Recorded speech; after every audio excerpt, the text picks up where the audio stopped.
ও মা বোনেরা, গভীর মনোযোগী হয়ে যাও। হযরত মা আয়েশা আমার দয়ার নবীকে ডাক দিয়ে বললেন, ইয়া রাসূলুল্লাহ, নবী গো, আপনার জন্য আমি একটা চিরুনি বানাইছি। জোরে বলেন সুবহানাল্লাহ। ও আমার স্বামী, আপনার জন্য আমি একটা বালিশ বানাইছি। জোরে বলেন সুবহানাল্লাহ। এইবার এইগুলো কোন কিতাবের ভিতরে পাবেন রে বাজার? শামায়েলে তিরমিজির ভিতরে দেখবেন এই ঘটনাখানা। আমার দয়ার নবীজি এশারের নামাজ পড়িয়া যখন বাড়ির ভিতরে গেলেন, ডাক দিয়ে বললেন, আয়েশা, তুমি আমার জন্য বালিশ বানাইছো, দাও, বালিশটা দাও। এইবার আমার নবীকে ডাক দিয়ে বললেন, নবী গো, আপনি ভিতরে আসেন, তারপরেই দেব। এইবার আয়েশা ডাক দিয়ে বললেন, নবী গো, ওগো স্বামী আমার, এই যে আমার উরুর ভিতরে যেইগুলা গোস্ত, এইগুলা হলো বালিশের তুলা। জোরে বলেন সুবহানাল্লাহ। ওগো নবীজি, আপনার মাথাটা আমার উরুর উপর দিয়া দেন, এইটা হলো আপনার জন্য বালিশ। ওগো নবীজি, এইটা হলো আপনার জন্য বালিশ। আমার বাইরা, আমার বন্ধুগণ, শামায়েলে তিরমিজির ভিতর লেখেন, আয়েশা ডাকতে বললেন, নবী গো, যতক্ষণ পর্যন্ত আপনার মাথা এই উরুর উপর না লাগবে, ততক্ষণ পর্যন্ত আমি আয়েশার বালিশের দাম বাড়বে না। আমার ভাইরা, আমার বন্ধুগণ, এইবার আমার নবী ডাকতে বললেন, আয়েশা, কই তোমার চিরুনি কই? আয়েশা ডাকতে বললেন, নবী গো, এই যে হাত দেখতেছেন, এই হাতের ভিতরে 5টা আঙ্গুল, এই আঙ্গুল গুলাই আমার স্বামী মুহাম্মাদের জন্য চিরুনি। ও মর্দার অঞ্চলের মা ও বোনের, কেন স্বামীর খেদমত করবা না? আমার নবীজি বলেন, যেই বিবিরা স্বামীর মাথা দিবে, সেই বিবিরা মা আয়েশার সাথে জান্নাতে যাবে। জোরে বলেন সুবহানাল্লাহ। তাহলে স্বামীর খেদমত দরকার আছে না নাই? কিতাবের ভিতরে লেখে, মা খাদিজাতুল কুবরা আমার নবীকে নিজে হাতে তুলে তুলে খানা খাওয়ায় দিতেন। জোরে বলেন সুবহানাল্লাহ। এইবার আমার নবীকে খানা খাওয়ায় দিয়েছেন। আমার নবীজি আঙ্গুলগুলা চাইটা চাইটা খাইছে। আমার আল্লাহ দেখে বড় পছন্দ হয়ে গেছে। স্বামী মুহাম্মদকে খানা খাওয়ানোর কারণে আমার আল্লাহ মা খাদিজাকে সালাম দিয়া দেয়। জোরে বলেন আল্লাহু আকবার। আমার আল্লাহ ডাক দিয়ে বললেন, বান্দা বান্দি, কোনো মানুষের গোলামি করিও না, আমি আল্লাহর গোলামি করো। আমি আল্লাহ ঘোষণা দিয়া দিলাম, অহংকার করিস না রে বান্দা, অহংকার করিস না। আমি আল্লাহর কাছে মাফ চাও। আমি আল্লাহ ঘোষণা দিয়া দিলাম, ও আম্মা মান খাফা মাকামা রাব্বিহি ওয়া নাহান নাফসা আনিল হাওয়া ফাইনাল জান্নাতা হিয়াল মাওয়া। আমার ভাইরা আমার বন্ধুগণ, আল্লাহ ডাক দিয়ে বললেন বান্দা বান্দি ও আম্মা মান খাফা মাকাম রাব্বিহি ওয়া নাহান নাফসা, নফসের গোলামি করিও না, আমি আল্লাহর গোলামি করো। আমি আল্লাহ ঘোষণা দিয়ে দিলাম সর্বোচ্চ মর্যাদা জান্নাতুল ফেরদাউস দিয়া আমি আল্লাহ বান্দাকে ধন্য করিয়া দিব। আমার ভাইরা আমার বন্ধুগণ, ওই আল্লাহর গোলামি করার দরকার আছে না নাই? জোরে আওয়াজ দিয়ে বলেন আছে না নাই? আমরা কোনো মানুষের গোলামি করতে চাই না। কারা কারা রাজি আছি হাত তুলে দেখায়া দে।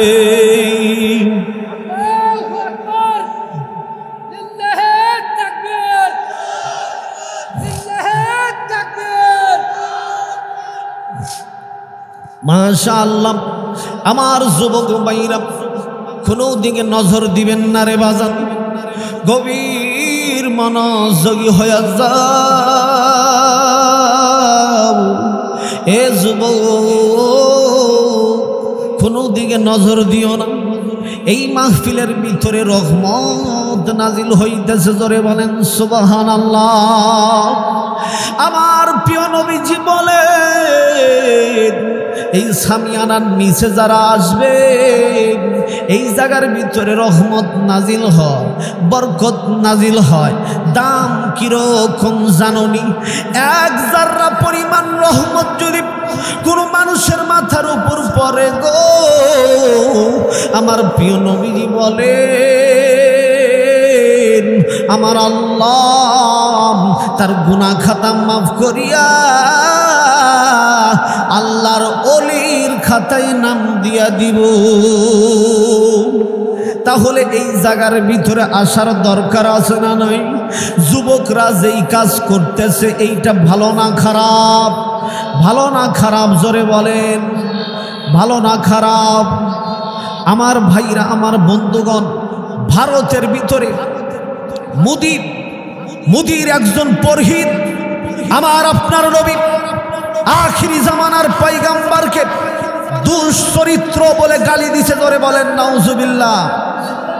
এই ভারতের মুদি এই মিডিয়ার মাধ্যমে বাংলার জমিন থেকে জানিয়ে দিতে চাই, ওই মুদিকে ফাঁসির ব্যবস্থা করো। কথা বলেন ঠিক না ব্যাঠিক?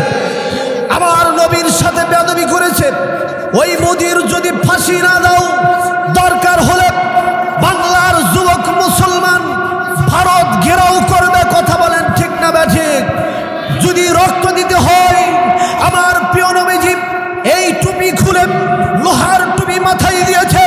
আমার প্রিয় নবীজি এই পাঞ্জাবি খুলে লোহার পাঞ্জাবি গায়ে দিয়েছে। আমাদের নবী আমাদের সে ভালো ছিল না খারাপ ছিল? তিনি ছিলেন মহামানব। দরকার হলে আমরা এই টুপি খুলে লোহার টুপি মাথায় দিয়া আমার নবীর যদি বিচার না করা হয়, নবীর বিরুদ্ধে কথা বলা হয়েছে, দরকার হলে আমরা আবার রক্ত দিব। হে যুবকেরা, কারা কারা রাজি আছো হাত তুলে দেখা দাও।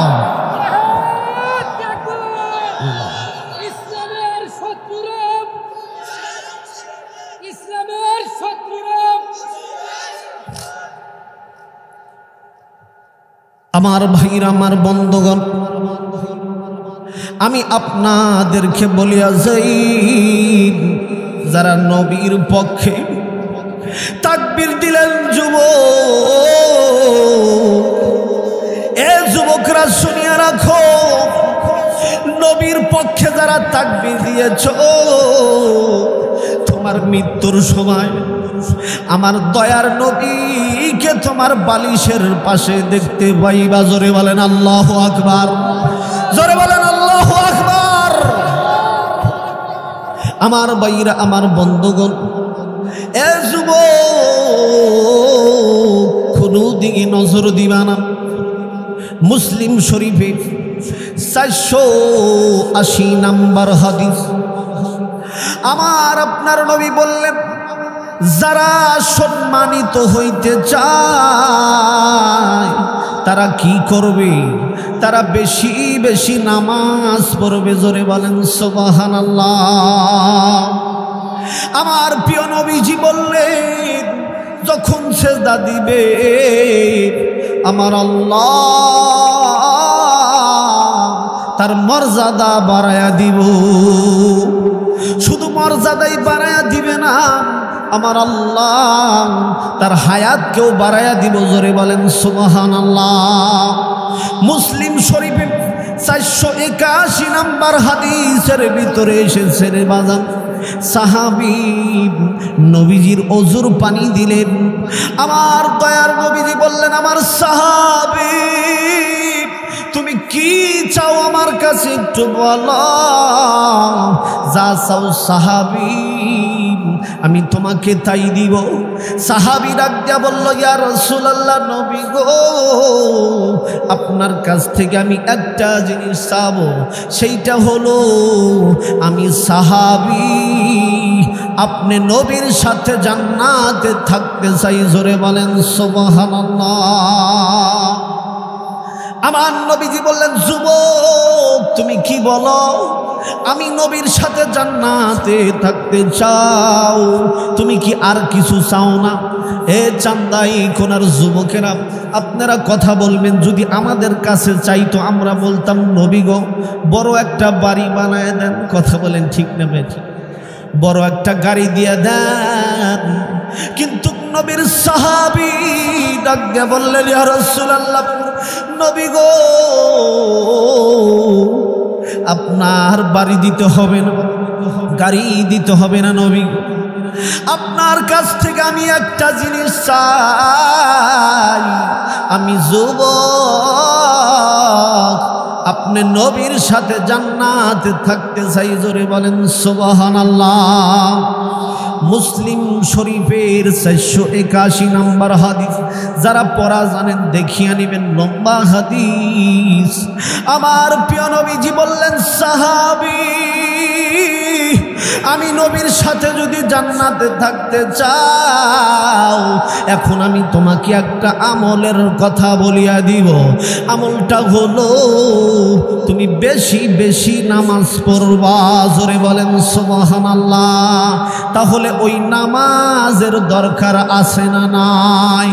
এ যুবকেরা হাত তুলে দেখা দাও, ওই নামাজ আর ছাড়বা না। সকলেই বলেন আমিন। আমার ভাইরা, আমার বন্ধুগণ, দেখেন আমার নবীজি ডাক দিয়ে বললেন, আশিক রাসূল কারা? যারা বেশি বেশি নামাজ পড়বে, যে যত বেশি নামাজ পড়বে সে তত কাছে আমি নবীর সাথে জান্নাতে থাকবে। জোরে বলেন সুবহানাল্লাহ। জোরে আওয়াজ দিয়ে বলেন সুবহানাল্লাহ।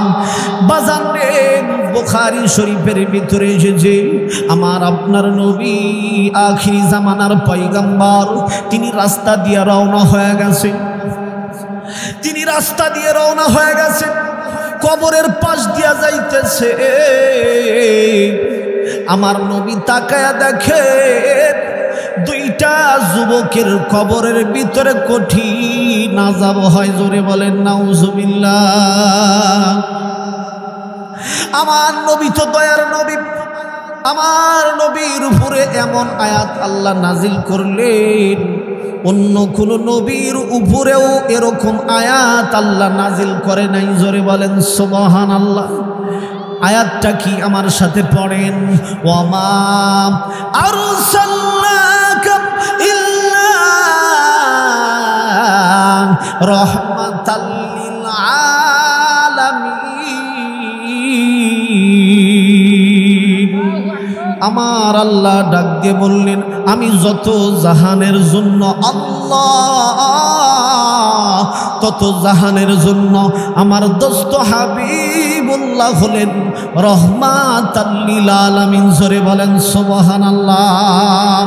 আমার আল্লাহ ডাক দিয়ে বললেন, মাইতির রাসূলা ফাকাদ আতা আল্লাহ। আমার নবী খুশি আমি আল্লাহ খুশি। জোরে বলেন সুবহানাল্লাহ।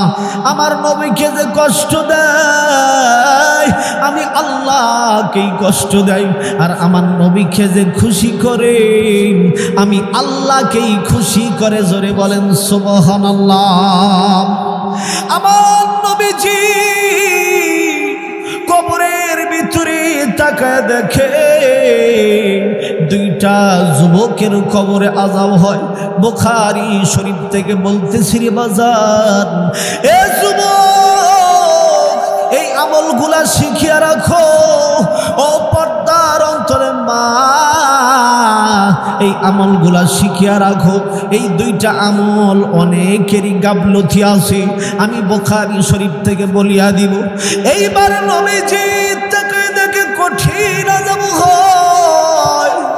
আমার নবীজি সাহাবীদেরকে ডাক দিয়ে বললেন, আমার সাহাবীরা রে, ওই যে দেখো যুবকের কবরে কঠিন আযাব হয়। জোরে বলেন নাউজুবিল্লাহ। আমার নবী ডাক দিয়ে বললেন, এই যুবকের জন্য আমার বড় মায়া লাগে। কি গুনাহ করার কারণে দুইটা যুবকের কবরে আযাব হয়? নবী গো আপনি বলিয়া দিন। আমার নবী ডাক দিয়ে বললেন, শোনো, প্রথম যে কবরটা দেখতেছো এই যুবকটা প্রসাব করার পরে ঢিলা ব্যবহার করত না, ঢিলা কোনো টিস্যু ব্যবহার করত না। এই জন্য এই যুবকের কবরে কঠিন আযাব হয়। জোরে বলেন নাউজুবিল্লাহ। আমার নবী ডাকতে বললেন, সাহাবী শোনো, দ্বিতীয় নাম্বার কবরে কেন আযাব হয় তুমি জানো না? জানো না? এই যুবক এলাকার ভিতরে বিভ্রান্তি সৃষ্টি করত, বিবাদ সৃষ্টি করত, একজনের কথা আর একজনকে লাগায় দিত। এই জন্য এই যুবকের কবরে কঠিন আযাব হয়। জোরে বলেন নাউজুবিল্লাহ। তাহলে কি এই দুইটা ভালো আমল করার দরকার আছে না নাই? আমার নবী ডাকতে বললেন, সাহাবী তাড়াতাড়ি একটা খেজুরের ডাল নিয়ে আসো। এই উম্মতের কবর আযাব আমি নবীর সহ্য হইতেছে না, একটু হালকা করিয়া দেব। জোরে বলেন সুবহানাল্লাহ। আমার দয়ার নবীজি এইবার খেজুরের ডাল ভাঙিয়া আবার দয়ার নবীজি বিসমিল্লাহ বলি। বুখারী শরীফের হাদিস রে বাজার। আমার দয়ার নবীজি ওই কবরের উপর যখন গাছটা লাগাইয়া দিলে, পৃথিবীর ভিতরে যত কিছু আছে মানুষ যদি আল্লাহর ইবাদত না করে তাতে কোনো আল্লাহর সমস্যা নাই। কিন্তু পৃথিবীর ভিতরে পশু পাখি গাছ গাছালি যা কিছু আছে সব কিছু আমার আল্লাহর নামের জিকির করে। জোরে বলেন সুবহানাল্লাহ। জোরে বলেন সুবহানাল্লাহ ওয়ালহামদুলিল্লাহ লা ইলাহা, জোরে লা ইলাহা। বাইগো মুসা নবী, ইব্রাহিম নবী, খলিলুল্লাহ, বাবা আদম সফিউল্লাহ, বাবা আদম সফিউল্লাহ, আমার নবী হাবিবুল্লাহ, লা ইলাহা, জোরে লা ইলাহা, জোরে লা ইলাহা, লা ইলাহা ইল্লাল্লাহু মুহাম্মাদুর রাসূলুল্লাহ। আমার ভাইরা আমার নবীজি যখন কবরের উপরে খেজুরের ডাল লাগাইয়া দিলে, এইবার আমার নবী তাকায়া দেখে ওই খেজুর গাছের ডাল আল্লাহর নামের জিকির করে। জোরে বলেন সুবহানাল্লাহ। আমার নবীজি বললেন, সাহাবী, যতক্ষণ পর্যন্ত এই খেজুরের ডাল তাজা থাকবে ততক্ষণ পর্যন্ত এই মাইয়াতের কবর আযাব আল্লাহ হালকা করিয়া দিবে। কিরকম ভালো লাগতেছে না খারাপ লাগতেছে? একটা তাকবীর দেন, লিল্লাহ তাকবীর। আলেম ওলামা যেখানে, হাফেজকারী যেখানে, যুব সমাজ যেখানে,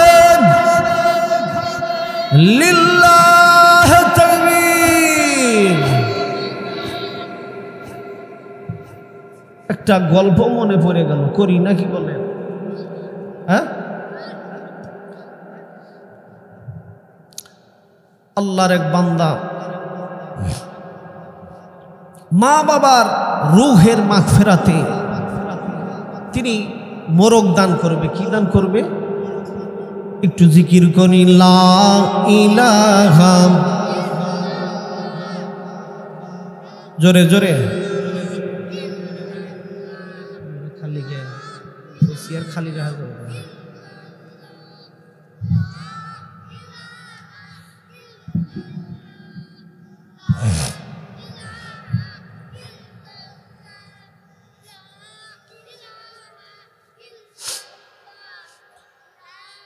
লা ইলাহা ইল্লাল্লাহু মুহাম্মাদুর রাসূলুল্লাহ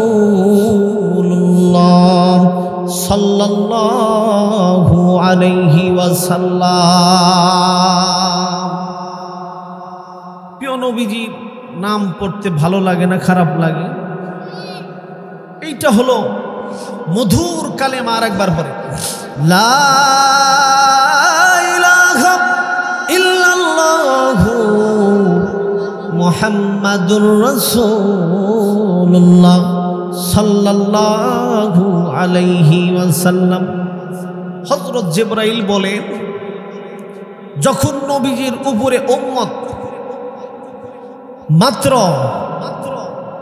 10 বার 10 মর্তবা দরুদ পাঠ করে, জিবরাইল বলেন 10 বার পর্যন্ত আমি হিসাব রাখতে পারি, কিন্তু যখন 11 বার হয়ে যায় আমি জিবরাইল আর হিসাব রাখতে পারি না। জোরে বলেন সুবহানাল্লাহ। এত নেকি আল্লাহ তাআলা দিয়ে দেয় যে জিবরাইল হিসাব রাখতে পারেন না। জোরে বলেন সুবহানাল্লাহ। আচ্ছা, যেই কথা বলতেছিলাম, তো এখন মুরব্বী মা বাবার রূহের মাগফিরাতে কি দান করবে? মোরগ। ফকির দেখে পছন্দ হয় না। হঠাৎ করে একদিন এক ফকিরকে দেখলো চিকনা। এই ফকির বাড়ির থেকে বিদায় নিছে 1 মাসের জন্য। কতদিন? 1 মাসের জন্য বিদায় নিছে, যে আমি 1 মাসের ভিতরে আর বাড়িতে আসব না, আমি 1 মাস ভিক্ষা করব। তে একজন লোক বলতেছে, বাবাজি আপনাকে দেখে পছন্দ হয়েছে, একটা মোরগ আছে মা বাবার রূহের মাগফিরাতে দান করব। তে এই মোরগটা আমি পালতে পালতে ফকির পছন্দ হয় না। পরে উনি বলতেছে এই মোরগটার ওজন 2 কেজি হয়ে গেছে। কয় কেজি? তখন বলতেছে ফকির বলতেছে, আহারে এত বড় মোরগ তো খাইনি অনেক দিন ধরা, যেহেতু পায়ে গেলাম চলেন। ফকির খুশি, দিয়া দিছে। এখন রাস্তার ভিতরে ওই মোরগের খাওয়ার দরকার আছে না নাই? হ্যাঁ আছে। টয়লেটের দরকার আছে না নাই? টয়লেট কি বুঝতেছেন? আগের মানুষ, আগের সময় তো এগুলো ছিল না, ছিল টয়লেট, তারপরে ওয়াশরুম, বাথরুম এতদিন ডিজিটাল হয়ে গেছে নাকি বলেন? আগের সময় কি ওইগুলো ছিল? ছিল না। তে এখন এরকম বিয়াই গেছে বিয়ান বাড়ির, তো বিয়াই হলো শহরের মানুষ। ওই যে সকালবেলা নাস্তা করে, একটু পরে খায়, আবার খায়, আবার খায়। আর বিয়ান তো আগের যুগের মানুষ, সে তো আর ইংলিশ জানে না। তো সকালবেলা বিয়াই বলতেছে, বিয়ান টয়লেট কি আছে? তো এখন বিয়ান হলো আগের মানুষ, ও তো টয়লেট বুঝতেছে না যে আবার কি শহরের মানুষ, বিয়াই কি কয় এগুলা? ওই হয়তো সকালবেলা নাস্তা টাস্তা করে, ওইগুলা হতে পারে। আবার বলতেছে, বিয়ান টয়লেট কি আছে? উত্তর না দিলি তো মান থাকে না। তে বলতেছে, বিয়াই টয়লেট তো ছিল, পোলাপান এত দুষ্টর দুষ্ট, কিছুক্ষণ আগে বাগাবাগি করে খায়া ফেলাইছে, আপাতত নাই, আপাতত এত দুষ্টর দুষ্ট। বিয়াই চিন্তা করতেছে, হাই রে কোন খেতে ছেলে বিয়া করাইলাম, কয় টয়লেট বাগাবাগি করে খায়া ফেলাইছি, আপাতত নাই। তখন ফকির বাবাজি, ওই যে মোরকের তো টয়লেট চাপ দেয়, মাঝে মাঝে টয়লেট করে, বিপদ ভিক্ষা করে। এখন ফকির বাবাজি ওই মোরগটা নিয়ে দেখতেছে, এনে ঘোরা যাবে না। বড় লোক বাড়ি দেখে বলতেছে, মা সকল, এই মোরগ নিয়ে আমি বিপদে পড়ে গেছি, আপনারা ময় মশলা দিয়ে রাইন্দা দিবেন, আপনারা অর্ধেক নিবেন আর অর্ধেক আমার দিবেন, ঠিক আছে? জব করে দেন। জব করে দিছে বিকেলবেলা। ফকির বাবাজি আপনি যান, ওই জায়গায় বসেন, খানকার ভিতরে বসেন। খানকায় বসছে। এখন রাত বাজা যায় 9টা, তাও সে মোরগের তরকারি আর আসে না। কি হয় না? আসে না। কে ব্যাপার কি? রাত বাজে 9টা, এখনো তরকারি নাই, ব্যাপার কি? রাত 9টার সময় এখন ঘটনা ঘটে গেছে। বলে কি? যে বাড়িতে মোরগ জব করে দিছে ওই বাড়িওয়ালার আবার রুচি ভালো। রুচি কি? ওই পাতিলের উপরে, চুলার উপরে তুলে দিছে, চাকতি চাকতি শেষ, খালি জোল আর জোল, খালি জোল আর জোল। তখন এখন বাড়িয়ালি বলতেছে, খালি জোল আর জোল বলে শেষ হয়ে গেছে। এখন ফকিরে কি দেখাবে? দেই সুন্দর করে ডাউল পাক কর। এইবার ডাউল পাক করছে। ডাউল নিয়ে রাত 9টার সময় মুরব্বী বাবাজিরা কথা বলবেন। ওই যে ফুল কাঁসার প্লেট, বাবাজি কি বলেন? ফুল কাঁসার প্লেট, দামি প্লেট, ওই প্লেটে ভাত খাইছে, ওইটার দামি। আর ফকির খাইছে হলো হানকি। কিসে? মাটির পাতিল, ওইটা কি? হানকি। ওই ফকির হানকির ভিতরে খায়। রাত 9টার সময় এখন ওই যে বাড়িওয়ালা ফুল কাঁসার প্লেটে গরম ভাত আর ডাউল যেই সামনে দিছে, ফকিরের হট মেজাজ। ব্যাপার কি? বিকালে মোরগ জব করে দিলাম, রাত 9টা বাজে, এখন ডাউল আর ভাত, ব্যাপার কি? ফস করে ডাউল ঢেলে নিয়ে কইছে, যান বাড়ির ভিতরে নিয়ে যান। আবার নিয়ে যা, আবার ডাউল নিয়েছে। ফকির হট মেজাজ, কি ব্যাপার? বিকালে মোরগ জব করে দিলাম, রাত বাজে 9টা, সে মোরগ কো? বাড়িওয়ালা আবার সিটার বলতেছে, ফকির বাবাজি বলে কি? আমাদের দেশের একটা নিয়ম নীতি আছে। বলে কি? বলে রাত্রি ওই বিকালবেলা মোরগ জব করে দিবি, রাত 9টার সময় মোরগ আর মোরগ থাকে না, মোরগ ডাউল হয়ে যায়। কি হয়ে যায়? বিকালবেলা মোরগ জব করে দিলি, রাত 9টার সময় মোরগ আর মোরগ থাকে না, ওটা ডাউল হয়ে যায়। ফকির বলে গেল সিটারের, তাহলে ব্যাপার কি? তে বলল যে তাহলে ঠিক আছে। সুন্দর করে ফুল কাঁসার প্লেটে খায়া এখন ওই যে জোল্লা আছে, জোল্লার নিচে ফুল কাঁসার প্লেট মেরে দিছে, আর ওই যে হানকি মাটির পাতিল বাইরে রাখছে। এখন বাড়িওয়ালা এসে কইতেছে, আমার প্লেট কো? বলতেছে বাবাজি আমারও একটা নিয়ম নীতি আছে। ওই রাত 9টার সময় ফুল কাঁসার প্লেটে খাইতে দিলে 9টার পরে ফুল কাঁসা থাকে না, ওইটা হানকি হয়ে যায়। কি হয়ে যায়? হানকি হয়ে যায়। এ মুসলমান ভাইরা, ও পর্দার অন্তর পারা গো, আমি হাসির জন্য বলি না, একটা দৃষ্টান্ত দেওয়ার জন্য আমি বলছি। আমার মাদ্রাসার ভিতরে পড়েছি, ওস্তাদরা আমাদের ডাক নিয়ে বলতো হাসরের ময়দানে কিছু মানুষকে আল্লাহ বলবে, আমার বান্দা বান্দি আমি আল্লাহ তোমাদের দরজায় যায় ঘন্টার পরে ঘন্টা দাঁড়ায় থাকছি, আমি আল্লাহকে তোমরা খাইতে দাও না। ও আল্লাহ, আমরা যদি জানতাম যে আপনি না খেয়ে আসেন, আমাদের দরজায় দাঁড়াইছিলেন, আমরা না খায়া সব খানা আপনারে দিয়া দিতাম। আল্লাহ ডাক দিয়ে বলল, বান্দারে তুই বুঝুস না, একটা অন্ধ মানুষ তোমার দরজায় ঘন্টার পরে ঘন্টা দাঁড়ায় থাকছে, 5টা টাকা এক মুষ্টি খানা ওই ফকির অন্ধ মানুষটাকে যদি তুমি নিতাম, ওই এক মুষ্টি খানা ফকিরের খাওয়া হইতো না, ওই এক মুষ্টি খানা আমি আল্লাহর খাওয়া হয়ে যাইতো।